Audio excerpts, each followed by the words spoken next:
Well, the British government is in a state of disarray. The Prime Minister this morning thrice refused to answer a question, an obvious, common or garden question on the BBC as to whether or not he personally used the National Health Service. Given that he's a billionaire and that his party has driven the National Health Service to the edge of collapse, you'd have to question his sanity if he actually was still or ever using the National Health Service.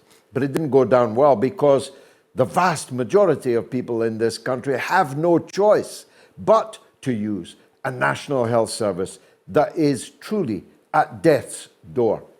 There's talk in the papers this morning, only a week after I myself here from this platform hypothesized that actually the Tories are going to have to get rid of Sunak. He's a rich man's Liz Truss, and I can't put it any more insultingly than that. Let's talk to a real expert from the corridors of power. Kevin Marr, a former Labour ministerial advisor and now a best-selling author and analyst, joins me now, and not for the first time. He's a very popular guest of ours. Kevin, welcome back to the show. Good evening, George. Let me start with that. Boris, Happy New Year to you. Let me start with that Boris thing.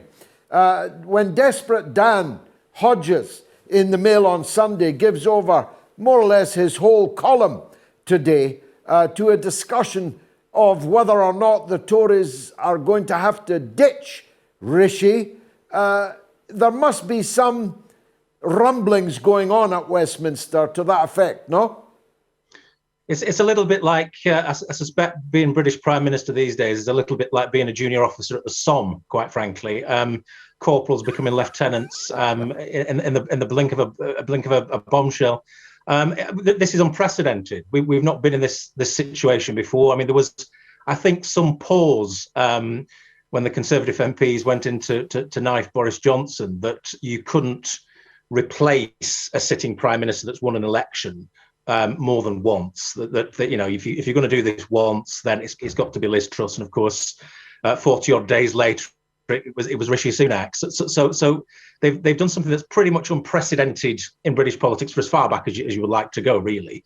And it seems that the bloodletting might not have ended. That there's still this rich vein of speculation about Boris Johnson and a potential return bout, which you know, if you'd have said this a few months ago, you would have said that's just absolute fantasy. But of course, Boris Johnson is a breaker of conventions in lots and lots of ways, and the fact that he's still got outriders very credibly, I think trying to plot a return to number 10 for him tells you two things. It tells you that the British politics is in many ways in a free fall at the moment, given the welter of domestic problems that would befall any government. And it also tells you that Rishi Sunak is not the kind of magic bullet for the Conservatives. He's not the person that inspires great deals of admiration and trust clearly in his own party, never mind the country.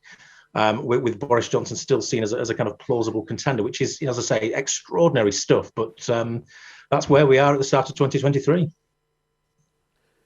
Well, it's amazing to think that anybody thought that Rishi Sunak would be the magic bullet for anything. As they say, if Rishi Sunak is the answer, it must have been a very stupid question. But I'm actually reading an early part of Johnson's hero Churchill's life at the moment. It's about his time as Member of Parliament in my own home city of Dundee, called Cheers, Mr. Churchill. It's not a bad book, actually. And the thing that struck me was that Churchill did all these convention-breaking things. He ratted and then re-ratted. He was a conservative, then a liberal, then a radical liberal, then a conservative again. He got sacked multiple times from the cabinet and was always plotting his return. He went to the extreme of going to the trenches in the First World War as a battalion commander of the Royal Scots Fusiliers, they of the charge of the Light Brigade, Ben Wallace's regiment. That's how and he only did it and risked his life many times in the trenches in order to force his way back into the cabinet, having been sacked over the Dardanelles. Boris has only just gone on a book tour and for some big paying speaking events, not quite the same. But you see my point that, rules mean nothing to the likes of Churchill or Johnson, neither in their personal nor in their public life. I think that's true. I think it reflects that remark of Napoleon Bonaparte about bring me lucky generals. And I think Conservative MPs will be saying, are we going to win the next general election? Rishi Sunak is the kind of classic managerial politician. He's a very bright, perfectly intelligent man, but there's nothing there that really inspires. To mix my quotes up, I mean, you campaign in poetry, you govern in prose, and Boris perhaps wasn't brilliant at governing in prose, although he had people around him who have managed to confect a reputation, obviously with the vaccine rollout and one or two other things, that actually he has substantive things under his belt. Now, in fine detail, some of that falls apart, but nevertheless, for the Boris narrative, it kind of works. That here he takes on the big challenges and has a good sense of positioning, even if in the small details he's not great. Now Rishi Sunak is the exact opposite of that. He's obviously a detail man. He's working through ministerial boxes. So all the documents that civil servants shovel in his red box of an evening, Rishi Sunak is, we're told, assiduous at going through all these things in a way that Boris Johnson certainly wasn't. So very much yin and yang. But Conservative MPs will be looking ahead 18 months and saying, we've got to have a general election in autumn 2024, pretty much at the latest. Is Rishi Sunak the man to help us cross the line and win another term in office? Or is Boris Johnson, with all his chaos that follows around him, still has a kind of political magic touch, a connection perhaps with the British public that Rishi Sunak just simply does not have? And actually that Boris is the person, having won, a big majority for the Conservatives, in 2019, you can't take that away from him. An 80-seat majority from a government that was already in power and all kinds of difficulties under David Cameron and Theresa May and all the rest of it. Johnson wins big, including this mythical red wall of traditional Labour seats in the north of England and the east and west Midlands that all went blue many of them for the first time ever. So Boris Johnson's a bit of a lucky talisman for a lot of Conservative MPs who are looking and saying, frankly, if it wasn't for him, I probably wouldn't be in this place anyway. So when it comes to a second hearing or perhaps a third hearing for Boris Johnson, there's no doubt there are Conservative MPs, and we're told the party grassroots as well, that would welcome Boris coming back into the fray. So Rishi Sunak will spend 2023, I think, looking over his shoulder a great deal. He's got potentially a difficult set of local elections in May. He's got opinion polls which are pretty dismal and dreary. He's got an economy that's in recession, and a pretty deep recession. We've got all the outworkings of Brexit and COVID, which are causing their own particular problems as well, compounding some of the difficulties that he's got. So he's not got a lot of good news lying around. He's got public services in crisis. I mean, the NHS, facing an absolutely perfect storm of issues, problems, workforce issues, strikes, pay disputes. It's already 130,000 vacancies in the NHS anyway. It limped into COVID, very much undergunned, under strength to begin with. And of course, coming out of COVID, what we've got is a backlog of 7 million elective operations that have to take place.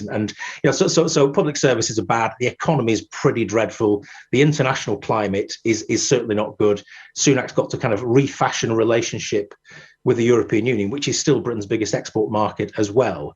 And he's got some very difficult domestic politics as well. And it feels almost as though, this in-tray from hell is almost beyond anybody. But Rishi Sunak is selling himself as the man who can, a sort of, disciplined, focused problem solver. And it's whether that's going to be enough by, autumn 2023, perhaps by the party conference season, when Conservative MPs may be saying, look, 12 months from this point, we're going to be in an election campaign for our political lives.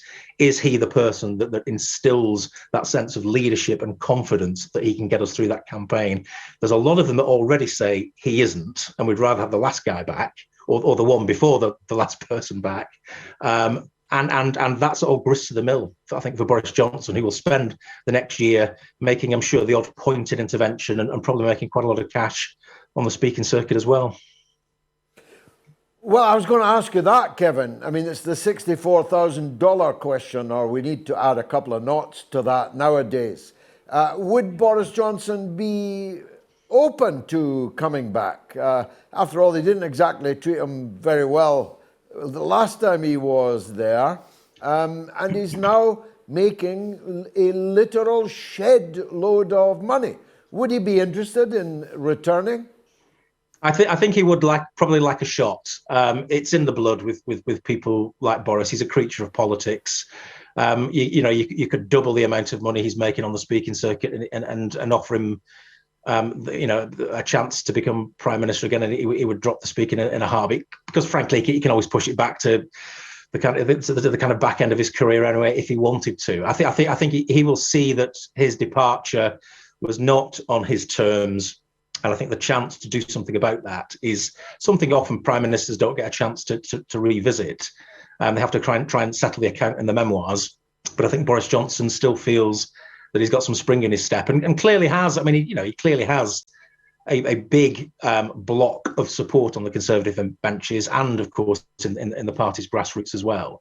And if Rishi Sunak were to stumble seriously, and he's, as I say, he's got the in tray from hell, and he's bitten off a lot to chew, and it's whether through 2023 he's weighed and measured, and he's either succeeded in stemming the problems in the NHS, lifting the economy out of the doldrums, sorting out the boat people crossings across the English Channel. They're either sorted or they're not sorted. And if they're not sorted, I suspect by the time of the party conference, these grumblings about his performance will get louder, and Boris Johnson will keep positioning himself as the obvious replacement.